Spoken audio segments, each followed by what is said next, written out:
अस्सलाम वालेकुम। Second year में चैप्टर 7 में आज हमारे पास टॉपिक है एटॉमिक ऑर्बिटल हाइब्रिडाइजेशन। ये फर्स्ट ईयर में भी है चैप्टर 6 के अंदर।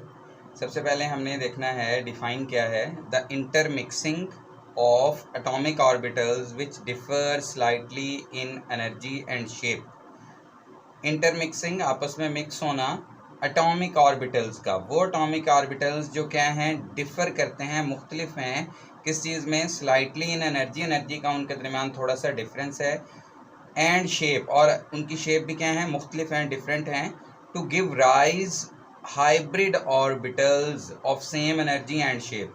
और वो इंटरमिक्स हुए और उससे जो नए ऑर्बिटल्स बने जिनको अब हम क्या कहेंगे, हाइब्रिड ऑर्बिटल्स कहेंगे, जिनकी एनर्जी और शेप सेम होगी, is called atomic orbital hybridization. मतलब वो प्रोसेस जिसमें क्या होता है, ऑर्बिटल्स जिनकी एनर्जी डिफरेंट हो और शेप भी डिफरेंट हो, तो उससे क्या होते हैं, न्यू ऑर्बिटल्स बनते हैं, जिन्हें हम क्या बोलते हैं, हाइब्रिड ऑर्बिटल्स बोलते हैं। उन हाइब्रिड ऑर्बिटल्स की क्या होती है, एनर्जी और शेप सेम होती है। उस प्रोसेस को हम क्या कहते हैं, एटॉमिक ऑर्बिटल हाइब्रिडाइजेशन। अब ये जो हाइब्रिडाइजेशन का कॉन्सेप्ट है, इसकी ज़रूरत क्यों पेश आई, नीड ऑफ कंसेप्ट क्या है, इसके पीछे क्या रीज़न है कि कॉन्सेप्ट जो है वो देना पड़ा। तो जो हमारे पास वीबीटी है, वैलेंस बॉन्ड थ्योरी जो है, fails to explain the equivalent tetravalency of carbon, वो कार्बन की टेट्रावैलेंसी को एक्सप्लेन करने में फेल हो जाती है। तो इस वजह से हमें हाइब्रिडाइजेशन के कॉन्सेप्ट की ज़रूरत पड़ती है। अब वीबीटी कैसे फेल होती है, वीबीटी याद रखें, वीबीटी के मुताबिक क्या होता है, किसी भी एटम के जो नंबर ऑफ कोवलेंट बॉन्ड्स होता है वो होते हैं नंबर ऑफ अनपेयर्ड इलेक्ट्रॉन्स के बराबर, number of unpaired electron in valence shell. जो उसके वैलेंस शेल है, ऑर्बिटल है, उसके अंदर जो अनपेयर्ड इलेक्ट्रॉन्स की तादाद है उतनी ही उसकी क्या होगी, वैलेंसी होगी। तो उस लिहाज से अगर हम देखें तो कार्बन की इलेक्ट्रॉनिक कन्फिग्रेशन अगर हम देखें, कार्बन का एटॉमिक नंबर 6 है। इलेक्ट्रॉनिक कन्फिग्रेशन देखें तो 1s2, 2s2, 2px, 2py और 2pz। यहाँ पे अगर हम अनपेयर्ड इलेक्ट्रॉन्स देखें तो हमारे पास 2px और 2py में y में एक इलेक्ट्रॉन है और px में भी एक इलेक्ट्रॉन है। तो अनपेयर्ड इलेक्ट्रॉन जो हैं वो हमारे पास यहाँ पे 2 हैं। तो carbon should be divalent, carbon को क्या होना चाहिए, डाईवैलेंट होना चाहिए। किसके मुताबिक, वीबीटी के मुताबिक। क्यों, क्योंकि वीबीटी के मुताबिक क्या है, number of unpaired electron in valence shell जो है वही उसकी किसी भी एटम की क्या होती है, वैलेंसी होती है। लेकिन यहाँ पे जो है वो 2 अनपेयर्ड इलेक्ट्रॉन है तो कार्बन को डाईवैलेंट होना चाहिए। लेकिन एक्चुअल में अगर देखते हैं हम तो कार्बन जो है वो अपने मोस्ट ऑफ कंपाउंड को क्या है, वो हमारे पास टेट्रावैलेंट है, मतलब 4 वैलेंसी है उसकी। तो ऐसा कैसे पॉसिबल है, असल में होता ये है कि जो 2s है ना, यहाँ पे 2 इलेक्ट्रॉन है, ठीक है। अब हमारे पास ये जो 1s2 है ये k शेल है, और ये वाला जो है ये कौन सा है, l शेल है, जो अब यहाँ पे वैलेंस है। अब असल में होता क्या है कि 2s से एक इलेक्ट्रॉन एक्साइट होके, प्रमोट होके 2pz में चला जाता है। तो 2s2 था पहले, अब एक इलेक्ट्रॉन यहाँ पे आ गया pz में, तो pz में आ गया एक इलेक्ट्रॉन हमारे पास, और 2s में कितने रह गया, एक। px में भी पहले एक था, y में भी एक था, और z में एक इलेक्ट्रॉन आ गया 2s से, ठीक हो गया। तो इस वक्त जो है वो कार्बन अगर हम देखें तो यहाँ पे कार्बन की वैलेंसी की अनपेयर्ड इलेक्ट्रॉन कितने हो चुके हैं, 4। तो यहाँ पे वीबीटी के मुताबिक कार्बन शुड भी क्या होना चाहिए, टेट्रावैलेंट, ठीक हो गया। चलें, ये बात तो हो गई क्लियर कि टेट्रावैलेंट अब है।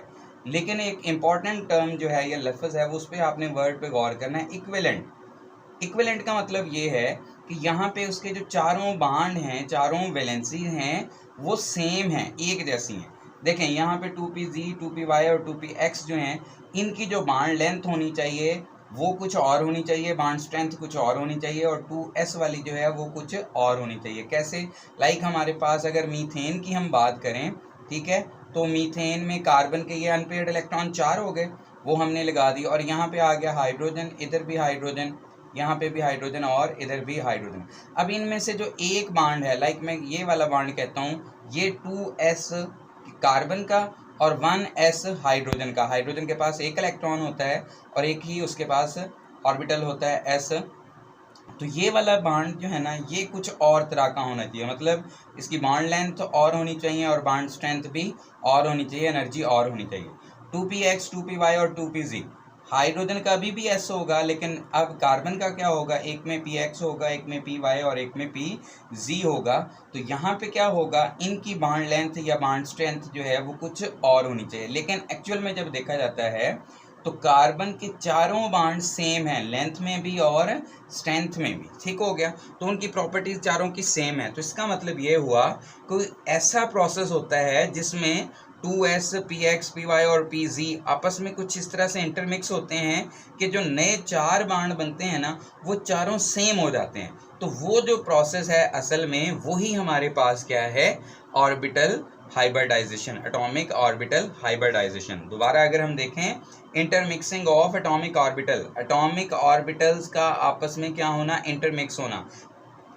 वो ऑर्बिटल जिनकी एनर्जी क्या होगी, स्लाइटली डिफरेंट, और शेप भी क्या होगी, डिफरेंट। अब आपको पता है एस जो है वो ऐसे राउंड होता है, ये पी एक्स पी वाई और पी जी जो हैं ये हमारे पास डम्बल शेप होते हैं। ठीक हो गया, तो इससे जो नए ऑर्बिटल बनते हैं हाइब्रिडाइजेशन की वजह से, तो वो सेम एनर्जी सेम शेप के होते हैं। ये होल प्रोसेस क्या कहलाता है, एटॉमिक ऑर्बिटल हाइब्रिडाइजेशन।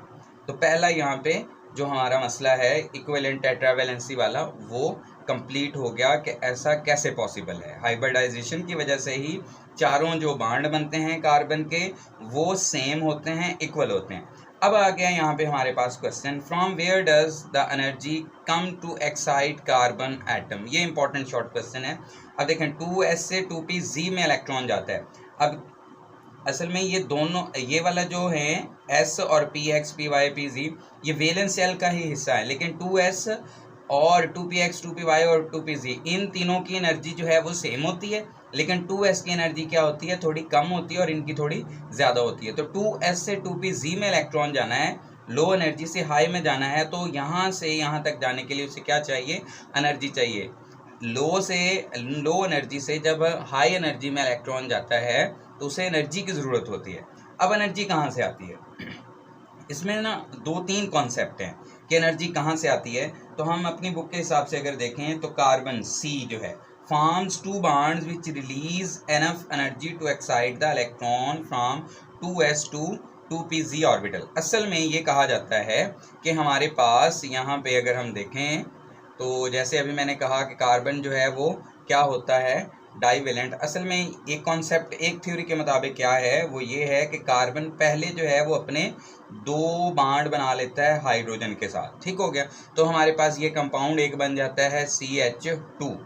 कार्बन और हाइड्रोजन का बॉन्ड बनने की वजह से आपको पता है कि बॉन्ड फॉर्मेशन जो होता है वो एनर्जी रिलीजिंग प्रोसेस होता है। तो काफ़ी सारी एनर्जी रिलीज होती है जब कार्बन अपने पहले दो हाइड्रोजन बॉन्ड बनाता है। तो वो जो एनर्जी रिलीज होती है वो 2s का इलेक्ट्रॉन अब्जॉर्ब करके कहाँ पे चला जाता है, 2pz में चला जाता है। ठीक हो गया, अब ये वाला जो कंपाउंड बनता है ये हाईली अनस्टेबल है, ये फौरन से ही टूट जाता है। जैसे ही ये टूट जाएगा, चूँकि अब क्या हो चुका है, इलेक्ट्रॉन तो आगे चला गया है, कंपाउंड बना और फौरन से क्या हो गया, टूट गया। अब अगला प्रोसेस क्या होगा, अगला प्रोसेस ये है कि अब चारों में अनपेयर्ड इलेक्ट्रॉन आ चुके हैं, तो ये चारों अनपेयर्ड इलेक्ट्रॉन जो हैं अब ये क्या करेंगे, पहले हाइब्रिडाइजेशन करेंगे और उसके बाद क्या करेंगे, बॉन्ड फॉर्मेशन करेंगे। ठीक हो गया, तो 2pz ऑर्बिटल। अच्छा, after excitation it forms 4 bonds which release enough amount of energy, thus tetravalency of carbon is possible। अब क्या होगा, चूंकि 4 बॉन्ड बनने हैं तो काफ़ी सारी एनर्जी रिलीज हो जाएगी। ठीक है,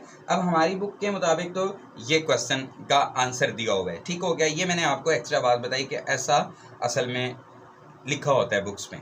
अच्छा, एक और भी जो है इसके बारे में कॉन्सेप्ट है, वो क्या कॉन्सेप्ट है, उस कॉन्सेप्ट के मुताबिक अब हमने पढ़ा है कि जब दो एटम एक दूसरे के करीब आते हैं ना, तो क्या होता है, दोनों एटम्स एक दूसरे के करीब आने की वजह से जो सिस्टम की एनर्जी होती है वो बढ़ जाती है। ठीक हो गया, इनके दरमियान आपस में क्या होती है, रिपल्शन शुरू हो जाती है, अट्रैक्शन भी और रिपल्शन भी होती है। याद रखें, जब सिस्टम की एनर्जी एक्स्ट्रा होती है ना तो वो ज़्यादा हो जाती है, वो अनस्टेबल होना शुरू हो जाता है। जब एनर्जी ज़्यादा होती है, एक दूसरे के वो करीब आते हैं, रिपल्शन काज करते हैं, एनर्जी ज़्यादा होती है, तो उस एनर्जी को 2s इलेक्ट्रॉन जो है वो अब्जॉर्ब करता है और 2pz में चला जाता है। और उसके बाद क्या होता है, फिर होता है हाइब्रिडाइजेशन का प्रोसेस। हाइब्रिडाइजेशन जो है वो एनर्जी रिलीजिंग प्रोसेस होता है वो भी। अब हाइब्रिडाइजेशन के नतीजे में एनर्जी रिलीज हुई, एक दूसरे के करीब आने की वजह से रिपल्शन बढ़ी, उसके नतीजे में भी क्या हुई, एनर्जी रिलीज हुई। तो उसमें से कुछ एनर्जी जो है वो 2s अब्जॉर्ब करके इलेक्ट्रॉन को 2p में भेज देगा, बाकी एनर्जी रिलीज हो जाएगी और उसके नतीजे में क्या होगा कि हमारे पास हाइब्रिडाइजेशन भी हो जाएगी, इलेक्ट्रॉन प्रमोट भी हो चुका है, हाइब्रिडाइजेशन भी हो चुकी है और कार्बन की जो वैलेंसी है वो भी सेटिस्फाई हो चुकी है। ठीक हो गया। तो ये दूसरा कॉन्सेप्ट है हमारे पास। अब अगर हम देखें टाइप्स, तो हमारे पास sp3, sp2 और sp, ये मैंने लिखी हैं ऑर्गेनिक के हिसाब से, जो कार्बन की अगर हम बात करें तो उसके हिसाब से लिखी हुई हैं। इसके अलावा और भी टाइप्स होती हैं हाइब्रिडाइजेशन के, लेकिन हमने अपने सिलेबस के मुताबिक देखना है कि कार्बन की जो है वो कौन कौन सी हैं, sp3, sp2 और sp। एक इम्पॉर्टेंट बात याद रखनी है, एटॉमिक ऑर्बिटल जो हैं वो एनर्जी लेवल में अप होते हैं, उनकी एनर्जी ज़्यादा होती है, जो हाइब्रिड होते हैं उनकी एनर्जी कम होती है। तो जिनकी एनर्जी ज़्यादा होगी वो लेस स्टेबल होंगे और जिनकी एनर्जी जो है वो कम होगी वो हाईली स्टेबल होंगे। इसका मतलब एटॉमिक ऑर्बिटल लेस स्टेबल हैं और जो हमारे पास हाइब्रिड ऑर्बिटल्स हैं वो मोर स्टेबल हैं। ठीक है। और एक और बात, जो एटॉमिक ऑर्बिटल हाइब्रिडाइजेशन होती है हमेशा वैलेंस ऑर्बिटल जो हैं वही हिस्सा लेते हैं। अब है हमारे पास पहली sp3 हाइब्रिडाइजेशन, ये लॉन्ग क्वेश्चन इंपॉर्टेंट है। sp3 हाइब्रिडाइजेशन जो है वो हमारे पास जितने भी कार्बन के सैचुरेटेड कंपाउंड हैं, मतलब जहाँ पे कार्बन कार्बन सिंगल बॉन्ड होता है, कार्बन जहाँ पे सिंगल बॉन्ड बनाए सारे, तो वहाँ पे sp3 हाइब्रिडाइजेशन होती है। ठीक है। इसमें लॉन्ग क्वेश्चन आता होता है कि sp3 हाइब्रिडाइजेशन को डिफाइन करें और मीथेन और इथेन का स्ट्रक्चर जो है वो एक्सप्लेन करें। अगर आपको एक स्ट्रक्चर बनाना आ जाता है तो दूसरा भी उसी की तरह है, बिल्कुल आसान। तो सबसे पहले आपने डिफाइन पे देखना है। डिफाइन में पहले जो sp3 वर्ड है ना, उस पर अगर आप देखें तो sp3, तो नाम से जाहिर है कि हमारे पास जो s ऑर्बिटल है वो 1 होगा और जो हमारे पास p हैं वो 3 होंगे। ठीक है। The mixing of 1s, 1s and 3p orbital, और 3p ऑर्बिटल्स जब आपस में इंटरमिक्स होते हैं तो to give rise 4 equivalent hybrid orbitals is called sp3 hybridization. एक s और 3p, टोटल कितने हो गए, 4। जितने एटॉमिक ऑर्बिटल इंटरमिक्स होते हैं उतने ही नए बनते हैं। तो 4 इंटरमिक्स हुए, नए भी कितने बनने चाहिए, 4 बनने चाहिए। तो उससे हमारे पास हाइब्रिड ऑर्बिटल 4 बनते हैं। इस होल प्रोसेस को हम क्या कहते हैं, sp3 हाइब्रिडाइजेशन। जब आपने मीथेन को एक्सप्लेन करना है तो आपने ये वाली जो कार्बन के इलेक्ट्रॉनिक कन्फिग्रेशन है, ये दोनों ग्राउंड स्टेट में भी और एक्साइटेड स्टेट में, E.S का मतलब एक्साइटेड स्टेट, G.S का मतलब ग्राउंड स्टेट। ठीक हो गया। ये दोनों आपने पहले यहाँ पे लिखनी है। अब मैंने पहले इधर लिखी हुई थी, इस वजह से मैंने इधर नहीं लिखी, तो आपने दोनों लिखनी है। अब उसके बाद है हाइब्रिडाइज स्टेट। ठीक है। मैंने अब डायरेक्ट यहाँ पे हाइब्रिडाइज स्टेट लिखी है, आप पहले ये दोनों उठा के इधर लिखेंगे, उसके बाद हाइब्रिडाइज स्टेट, HS का मतलब हाइब्रिडाइज स्टेट। अब इसमें क्या है हमारे पास, हाइब्रिडाइज स्टेट में यहाँ पे 1s2 ये K वाला था। ठीक है। तो इसने तो हाइब्रिडाइजेशन में हिस्सा नहीं लेना, तो ये इधर ही रहेगा। उसके बाद जो हमारे पास 2s, 2px, 2py और 2pz था, वो चारों जब इंटरमिक्स हुए तो उसके नतीजे में हमारे पास 4 ऑर्बिटल बन गए। ठीक हो गया। उनको हमने एक एक इलेक्ट्रॉन है सबके पास, तो वो हमने इलेक्ट्रॉन ड्रॉ कर दिया और नीचे लिख दिया sp3, sp3, sp3। अब यहाँ पे अगर हम देखें sp3 में क्या होता है, जो हमारे पास s की परसेंटेज है, परसेंट करेक्टर, वो 25% होता है और जो हमारे पास p है वो हमारे पास कितना होता है जी, 75% इसकी परसेंटेज करेक्टरिस्टिक्स होती है। अच्छा, अब 2s जो होता है वो हमें पता है स्फेरिकली सिमेट्रिकल होता है, ये ऐसे राउंड सा होता है। 2s और 2px ये डंबल शेप होता है, ये x एक्सेस पे होता है, 2py y एक्सेस पे होता है और 2pz z एक्सेस पे होता है। ये हमारे पास टोटल कितने ऑर्बिटल बन गए, 4 ऑर्बिटल। ये चारों जब इंटरमिक्स होंगे तो हमारे पास 4 न्यू ऑर्बिटल्स बनेंगे, जो शेप में सेम होंगे लेकिन ओरिएंटेशन में एक दूसरे से डिफरेंट होंगे। स्पेस में उनकी ओरिएंटेशन डिफरेंट होगी लेकिन शेप जो है वो उनकी क्या होगी, चारों की सेम होगी। उसके नतीजे में हमारे पास ये इस तरह के, ये एक मैंने ड्रॉ किया, इस तरह के 4 होंगे टोटल। ठीक है। उसमें एक जो लोब है ये बड़ा है, इसे हम कहते हैं मेजर लोब। ठीक हो गया। और एक स्मॉल है, इसे हम क्या कहते हैं, माइनर लोब। ठीक हो गया। माइनर लोब, ये मेजर लोब हो गया और ये माइनर लोब। लेकिन जब हम स्ट्रक्चर ड्रॉ करते हैं मोस्टली तो क्या किया जाता है, जो माइनर लोब होता है ना उसे हम क्या करते हैं, इग्नोर कर देते हैं, उसे हम स्ट्रक्चर में ड्रॉ नहीं करते। तो यहाँ पे अगर हम देखें तो हमारे पास ये इस तरह का एक ये है, 3 और होंगे, टोटल कितने होंगे 4। उन चारों ने अपने आप को स्पेस में टेट्राहेड्रली अरेंज किया हुआ होता है, जिसमें क्या है हमारे पास, ये एक है, एक ऑर्बिटल ये है, एक ये है और एक ये है। असल में ये ऐसे है कि जैसे 3 जो हैं वो आप ऐसे पेज पे ड्रॉ कर दें, ठीक हो गया, ऐसे 3 पेज पे ड्रॉ कर दें, और जो चौथा है वो इस तरह इसके अपवर्ड इन तीनों के ऊपर ड्रॉ कर दें। तो इस तरह की जो हमारे पास शेप आती है वो हमारे पास क्या आती है, टेट्राहेड्रल शेप। तो ये अभी तक हमने कार्बन की बात की। यहाँ पे सेंटर में क्या होगा, हमारे पास कार्बन होगा, और ये उसके चारों हाइब्रिड ऑर्बिटल्स हमने ड्रॉ कर दिए। अब ये जो है वो एक एक इलेक्ट्रॉन है, हाइब्रिड ऑर्बिटल्स के पास जाहिर सी बात है एक एक इलेक्ट्रॉन होगा। तो ये अभी कार्बन की हमने बात की। अब मीथेन में क्या होता है, हमारे पास उसका फार्मूला होता है CH4, एक कार्बन 4 हाइड्रोजन। एक हाइड्रोजन के पास एक इलेक्ट्रॉन है और उसकी इलेक्ट्रॉनिक कन्फिग्रेशन देखें तो वो 1s1 है। यहाँ पे टोटल कितने हाइड्रोजन है, 4, और यहाँ पे ऑर्बिटल भी नेक्स्ट कितने हैं, 4। तो क्या होगा, यहाँ पे एक हाइड्रोजन का s ऑर्बिटल, फिर दूसरे हाइड्रोजन का s ऑर्बिटल, फिर तीसरे हाइड्रोजन का s ऑर्बिटल, और फिर चौथे हाइड्रोजन का जो है s ऑर्बिटल। वो कार्बन के हर ऑर्बिटल के साथ ओवरलैप करेंगे। तो ये जो रेड में मैं ड्रॉ कर रहा हूँ ये इलेक्ट्रॉन किसका है, ये इलेक्ट्रॉन है हमारे पास हाइड्रोजन का, और जो ब्लैक में ड्रॉ किया हुआ है वो किसका इलेक्ट्रॉन है, वो है जी हमारे पास कार्बन का। ठीक हो गया। अब ये हमारे पास जो है वो आगे इलेक्ट्रॉन टोटल कितने हैं हमारे पास, हर जो बॉन्ड बना है उसमें 2-2 इलेक्ट्रॉन है, ठीक है, पेयर्ड फॉर्म में और ऑपोजिट स्पिन के साथ है। ठीक हो गया। ये ओवरलैप जो है इसे हम कहेंगे sp3s ओवरलैप, इसे भी हम कहेंगे sp3s ओवरलैप, इसे भी sp3s ओवरलैप कहेंगे। ठीक हो गया। sp3 असल में किसका है, कार्बन का, और s किसका है, हाइड्रोजन का। ये हमारे पास जो है वो कुछ यूं शेप बनती है, ये सेंटर में हमारे पास आ जाता है कार्बन, यहाँ पे सेंटर में आ गया हमारे पास कार्बन, ये एक हाइड्रोजन आ जाता है हमारे पास, दूसरा हाइड्रोजन यहाँ पे आ जाता है, और तीसरा हाइड्रोजन ये है, और ये हमारे पास क्या है, चौथा हाइड्रोजन। टोटल हमारे पास आ गए 4 हाइड्रोजन, और ये शेप कुछ इस तरह जो है वो टेट्राहेड्रल बनती है हमारे पास, यूं करके कुछ टेट्राहेड्रल। ठीक हो गया। तो पहला जो आपका MCQ है कि मीथेन में जो स्ट्रक्चर है, ज्योमेट्री है मॉलिक्यूल की, वो कैसी है, टेट्राहेड्रल।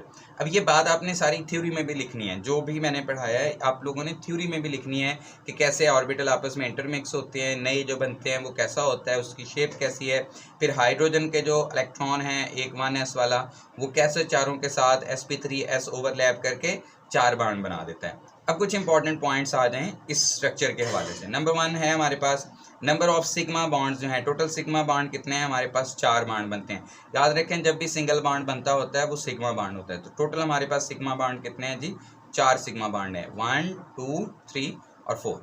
उसके बाद ज्योमेट्री जो है वो हमारे पास कौन सी है, टेट्राहेड्रल ज्योमेट्री है यहाँ पे मीथेन की हमारे पास, और बॉन्ड एंगल जो है वो कितने का है, 109.5 डिग्री। फेजेस कितने हैं इसके, अगर हम फेजेस की बात करें तो ये हमारे पास 4 फेजेस हैं, और कॉर्नर्स कितने हैं जी, वो हमारे पास 4 हैं, और एजेस जो हैं वो हमारे पास टोटल कितने हैं, 6 एजेस हैं।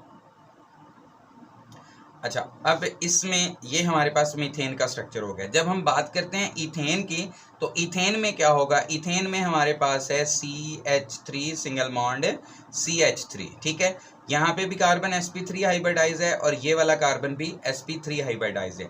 अगर एक कार्बन की हम बात करें तो ये एक कार्बन का मैं टेट्राहेड्रल स्ट्रक्चर जो है वो ड्रॉ कर देता हूँ। ये एक कार्बन का टेट्राहेड्रल स्ट्रक्चर बनता है हमारे पास कुछ यूं करके। ठीक हो गया। अभी ये एक टेट्राहेड्रॉन ड्रा किया है हमने एक कार्बन का, दूसरे कार्बन का भी सेम हम टेट्राहेड्रॉन ड्रा करेंगे। अब उसमें क्या होगा, जो sp3 वाला एक ऑर्बिटल होगा वो दूसरे sp3 के साथ ओवरलैप कर जाएगा, एक यहाँ पे आ जाएगा, एक इधर आ जाएगा, और एक इधर आ जाएगा। हमारे पास टोटल कितने आ गए जी, यहाँ पे भी 4 ऑर्बिटल आ गए। ये sp3 और sp3 ओवरलैप हुआ है, तो यहाँ पे 2 इलेक्ट्रॉन, एक इसका और एक इसका, ये आ गए। अब यहाँ पे भी एक इलेक्ट्रॉन है सबके पास, ठीक हो गया। अब हर कार्बन के साथ कितने हाइड्रोजन अटैच हैं अगर हम देखें तो 3 हाइड्रोजन, तो एक हाइड्रोजन यहाँ पे आ जाएगा, दूसरा इधर आ जाएगा, तीसरा यहाँ पे आ जाएगा। तो इस कार्बन के साथ जो 3 हाइड्रोजन हैं वो अटैच हो चुके हैं। उसके बाद इधर आ जाएं तो यहाँ पे भी 3 हाइड्रोजन अटैच होंगे, ये 3 हाइड्रोजन हमारे पास अटैच हो चुके हैं। तो ये हमारे पास क्या हो गया, ये एक टेट्राहेड्रॉन, ये दूसरा टेट्राहेड्रॉन, दोनों टेट्राहेड्रॉन आपस में क्या हुए हैं, मिले हुए हैं इन द फॉर्म ऑफ किसमें, ईथेन में। अब यहाँ पे अगर हम देखें तो हमारे पास कुछ स्ट्रक्चर यूं है, कार्बन, सिंगल बॉन्ड कार्बन, ये वाला, इसकी ओवरलैपिंग से जो बॉन्ड बनता है वो, उसके बाद ये यहाँ पे कार्बन है और ये बॉन्ड किसके साथ बना, हाइड्रोजन के साथ, फिर ये बॉन्ड किसके साथ बना, हाइड्रोजन के साथ, ये बॉन्ड ये भी हाइड्रोजन के साथ। सिमिलरली तीनों बॉन्ड यहाँ पे भी क्या होंगे, हाइड्रोजन के साथ बने हुए होंगे। अब अगर इन तीनों बॉन्ड्स को हम देखें तो ये तीनों सिंगल बॉन्ड हैं, 3 ये भी सिंगल हैं, 3 ये भी सिंगल हैं और ये भी सिंगल है। तो इसका मतलब टोटल हमारे पास जो है वो इथेन में 7 सिग्मा बॉन्ड होंगे, ठीक हो गया। लेकिन ये वाला जो सिग्मा बॉन्ड है इसकी नेचर इनकी निस्बत थोड़ी क्या होगी, डिफरेंट होगी। क्यों, क्योंकि ये दोनों किसकी वजह से बना है, sp3 हाइब्रिडाइज्ड ऑर्बिटल्स की वजह से बना है, तो इसकी नेचर जो है वो थोड़ी डिफरेंट होगी इन तीनों की निस्बत, ठीक हो गया। तो ये हमारे पास क्या है, स्ट्रक्चर ऑफ इथेन। सिंपलेस्ट सा टॉपिक है, थोड़ा सा आपने गौर से समझना है, तो उससे आपका क्या हो जाएगा, कॉन्सेप्ट क्लियर हो जाएगा। अल्लाह हाफिज़।